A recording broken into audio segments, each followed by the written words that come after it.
میرا باپا جان سے سوال ہے کہ آج کل دھوکہ فراڈ بہت زیادہ ہو گیا ہے، بازار سے کوئی چیز لاؤ یا پھر کوئی چیز ٹھیک کراؤ، سب جگہ دھوکہ ہو رہا ہے، اور اگر کسی کو کہہ دو کہ آپ نے میرے ساتھ دھوکہ کیا ہے تو پھر وہ غصہ کر جاتا ہے۔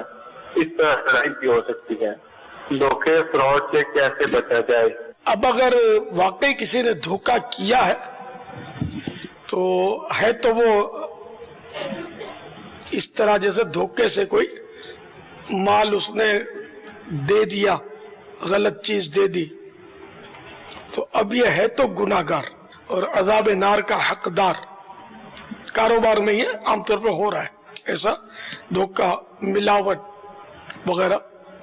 اگر ملاوٹ مطلقاً دھوکہ نہیں ہے، ملاوٹ ہے، اور اگر گاہک کو پتہ ہے، دونوں کو پتہ ہے کہ گاہک کو پتہ اور ملاوٹ والی چیز دی، تو اب یہ دھوکہ نہیں ہے کہ یہ پتہ ہے، یا گاہک کو بتا دیا گیا کہ بھئی اس میں یہ میرا دودھ جو ہے نا، اس میں اتنا دودھ بھینس کا ہے، اتنا گائے کا ہے، اتنا بکری کا ہے، اور اتنا پانی ہے،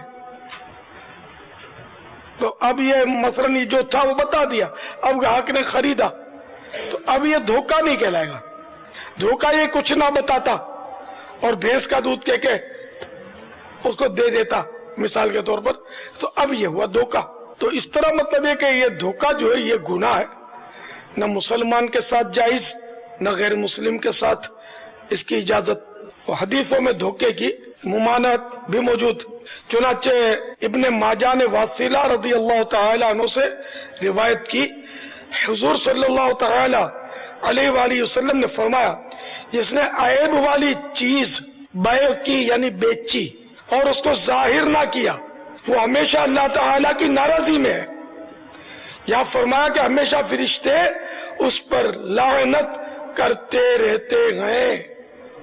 اب آپ دیکھ لیجئے کہ کیسی خطرناک بات ہے یہ کہ بندہ دھوکے سے، یعنی کہ کوئی چیز اس میں عیب ہے اور وہ عیب ظاہر نہ کرے اور بیچ دے، تو ہمیشہ اللہ تعالیٰ کی ناراضی میں۔ یا فرمایا ہمیشہ فرشتے اس پر لعنت کرتے ہیں۔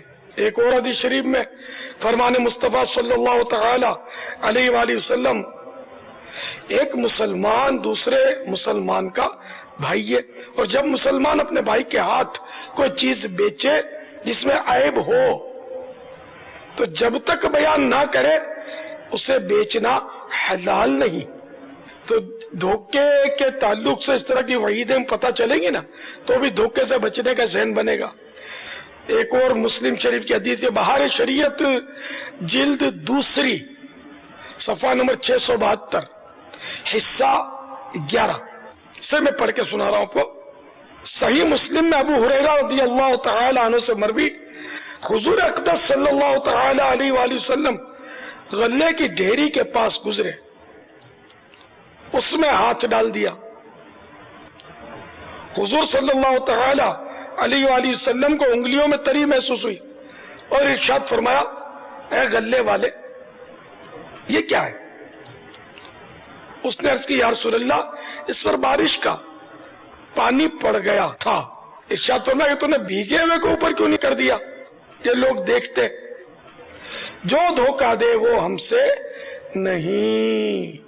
اب آج کل تو جو بھی چیز بیچتے ہیں اوپر عمدہ رکھتے نیچے۔ اب یہ انٹرنیشنل پرابلم ہے، یعنی یوں کہہ سکتے ہیں کہ یہ ساری دنیا میں یہ ہوتا ہے، شاید ہاں میرے خیال میں ساری دنیا ہوتا ہے، کیونکہ میں نے ایسے سدھرے ہوئے ملکوں میں جن کا طوطی بولتا ہے وہاں بھی دیکھا ہے کہ پھل کی کوئی اپنے پیٹی وغیرہ دیکھے نا یا لے کبھی تو اوپر بڑے پھل ہوں گے، نیچے چھوٹے گلے سڑے بھی نکل آئیں گے دانے۔ یہ ہے انٹرنیشنل پرابلم۔